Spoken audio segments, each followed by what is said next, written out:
Storm tracks are important now. We're going to have three parts to this storm. Part one, I'm going to show it right here, is the Central Rockies. And you can see the tremendous snowfall totals back here through the Rockies, as much as 18 to 24 inches. Denver comes into play with 3 to 6 inches likely in that area.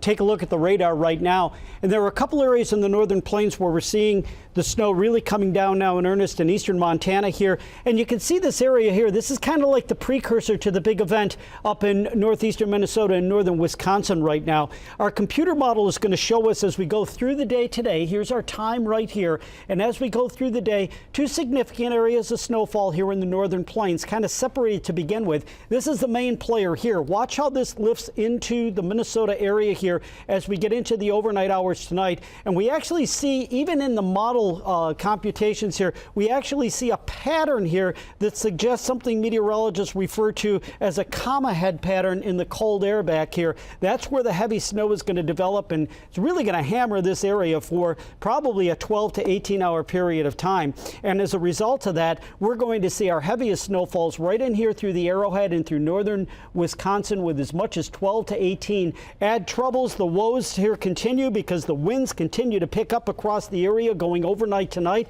gusting at 20 to over 30 miles an hour at times. And boy, when you combine that wind with the temperature, watch these wind chills as we go in through Wednesday and then into Thursday morning. Look at this area, 20 below up in this region here, as much as 11 below in Denver as well. Very, very cold air, and you combine that with the snow in a place like Duluth, and even the winter hardy people there are going to have a tough time with this storm.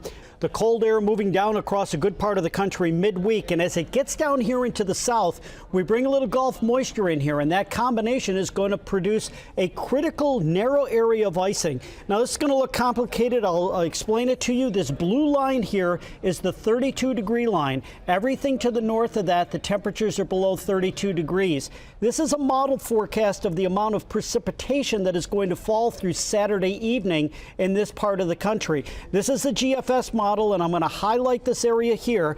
Our European model, which is a little different model, highlights almost the exact same area. A lot of model agreement on where this potential area for icing is going to set up, and our forecast shows that here, guys. This is in the Thursday time frame. We go into Friday. That setup continues. It moves a little further south and east, and even into Saturday, we're seeing the same potential for icing continue across the southeast. A long-lived event here. We're going to have to keep you updated on this. Stay tuned to the Weather Channel.